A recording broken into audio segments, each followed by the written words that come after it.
Bab 9. Chovo hitam dengan ikan panggang. Chen Fen berjalan melewati hutan pinus dan tiba di dataran rendah di kaki gunung.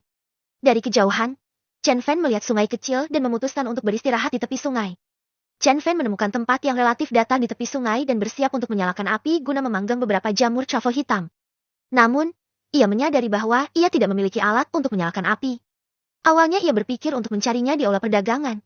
Tetapi kemudian ia berpikir bahwa ia sekarang berada di tahap awal menjadi manusia biasa, jadi menyalakan api dengan menggosokkan ranting-ranting kayu seharusnya tidak menjadi masalah. Tak lama kemudian, Chen Fen pergi mencari rumput dan cabang kering, karena lebih mudah terbakar. Kemudian, ia perlahan-lahan mengikis cabang-cabang itu dengan kapaknya, sehingga terbentuklah material halus seperti beludru. Selanjutnya, ia mulai mengebor kayu untuk membuat api. Chen Fen mengambil akar yang tampak kokoh dan menajamkannya, lalu mengambil sepotong kayu yang lebih besar dan menggunakan kapak untuk membuat takik di dalamnya. Dia meletakkan akar yang tajam itu pada lekukan di kayu, dan tangannya mulai memutar akar itu seolah-olah dia sedang kram.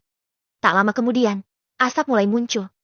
Chen Fen dengan cepat meletakkan bahan seperti beludru halus itu di samping kayu yang berasap dan meniupkannya dengan lembut. Tak lama kemudian, percikan api beterbangan dari kayu itu ke beludru, perlahan-lahan membakarnya.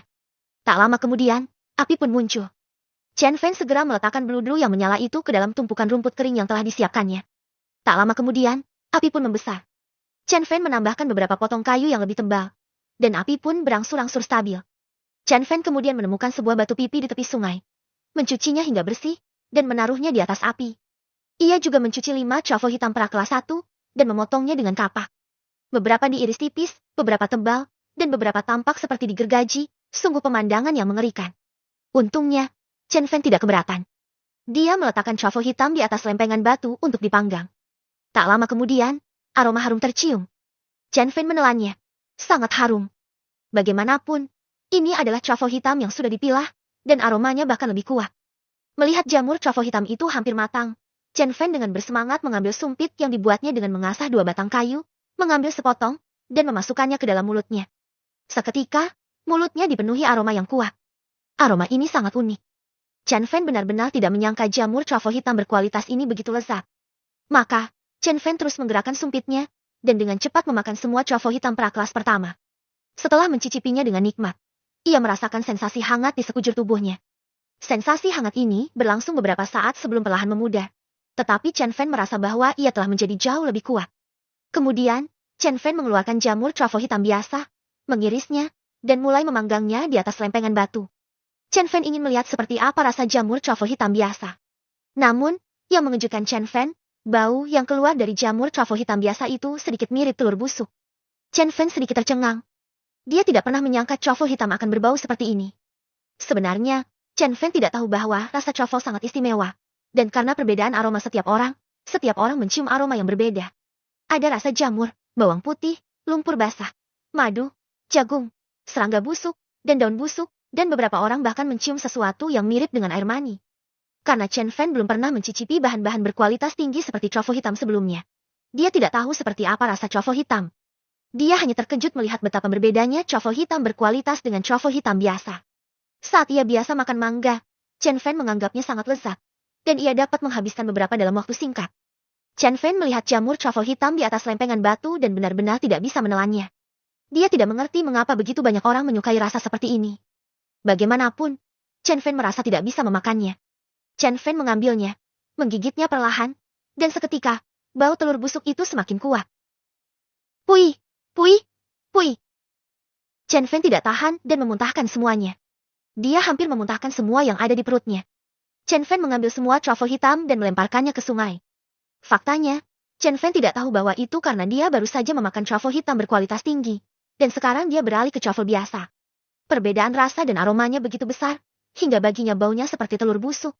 Jika Chen Fen mencicipi chovo hitam biasa terlebih dahulu, dia akan mendapatkan pengalaman yang berbeda. Karena chovo hitam memiliki rasa yang berbeda setiap kali Anda mencicipinya. Itulah sebabnya mengapa chovo hitam sangat populer. Jamur chovo hitam yang dibuang ke sungai perlahan-lahan hanyut ke hilir. Karena air di sungai ini tidak mengalir deras, jamur chovo hitam yang mengapung di permukaan sungai perlahan-lahan hanyut ke hilir. Pada saat ini, permukaan sungai tiba-tiba terciprat air, dan terdengar suara. Cipratan, cipratan. Chen Fen melihat ke dalam sungai. Astaga, jamur chovo hitam yang mengapung di sungai itu disambar oleh beberapa ikan. Jamur itu tampak cukup besar, yang membuat mulut Chen Fan berair. Sudah 3 hari sejak dia datang ke sini, dan dia belum makan daging apapun. Haruskah dia menangkap beberapa untuk dicoba? Namun, ia tidak tahu cara menangkap ikan, apalagi menangkapnya dengan tangan kosong. Saat itu, Chen Fan teringat sebuah video yang pernah dilihatnya di internet, yaitu tentang penggunaan akar kayu untuk memukul permukaan air dengan keras. Selama kekuatannya cukup kuat, ikan tersebut dapat pingsan. Chen Fan memikirkan kekuatannya saat ini, seharusnya tidak menjadi masalah. Jadi, Chen Fan pergi ke hutan dan menebang akar kayu setebal lengannya. Untungnya, pohon-pohon kecil seperti itu tidak akan langsung berubah menjadi kayu. Kalau tidak, Chen Fan benar-benar tidak punya cara. Ketika Chen Fan kembali, ia mendapati bahwa ikan-ikan yang menyambar jamur trafo hitam itu sudah pergi. Mereka semua telah pergi ke dasar sungai. Chen Fan mengambil jamur trafo hitam lainnya, memotongnya beberapa kali dengan kapak, dan melemparkannya ke sungai. Kemudian, ikan-ikan di sungai itu berenang ke permukaan lagi dan mulai menyambar jamur trafo hitam itu. Chen Fan memanfaatkan kelengahan ikan itu dan tiba-tiba menghantam permukaan sungai dengan akar kayu itu, menghantamnya beberapa kali. Benar saja, beberapa ikan mengapung di permukaan sungai dengan perut putih mereka terangkat. Chen Fan bergegas turun ke air untuk menangkap ikan. Mendapatkan ikan mas hijau 1. Kuantitas meningkat 30 kali lipat, memperoleh ikan mas hijau ke-30. Mendapatkan ikan mas rumput 1. Kuantitas meningkat 70 kali lipat, memperoleh ikan mas rumput ke-70. Mendapatkan ikan mas crucian 1. Kuantitas meningkat 40 kali lipat, memperoleh ikan mas crucian ke-40. Mendapatkan ikan mas rumput 1. Kuantitas meningkat 10 kali lipat, memperoleh ikan mas rumput ke-10. Semua ikan berjumlah total 150 ekor. Cukup untuk dimakan Chen Fan dalam waktu lama. Hanya saja tidak ada peningkatan kualitas, kalau tidak sumber daya budidayanya bisa ditingkatkan sedikit. Meskipun peningkatannya tidak banyak, bahkan kaki nyamuk adalah daging. Kumpulkan sedikit untuk menghasilkan lebih banyak. Chen Fan mengeluarkan cincin kosong lainnya, bersiap menggunakan cincin ini untuk menyimpan daging. Ruang di dalam cincin ruang bersifat statis, jadi Anda tidak perlu khawatir daging akan rusak tidak peduli berapa lama Anda menyimpannya. Dia memasukkan semua ikan ke dalam cincin ini dan pergi ke darat untuk menyiapkan ikan panggang untuk dimakan terlebih dahulu. Dia mengeluarkan seekor ikan mas rumput, membersihkan sisik dan isi perutnya, lalu memotong beberapa pisau pada ikan tersebut.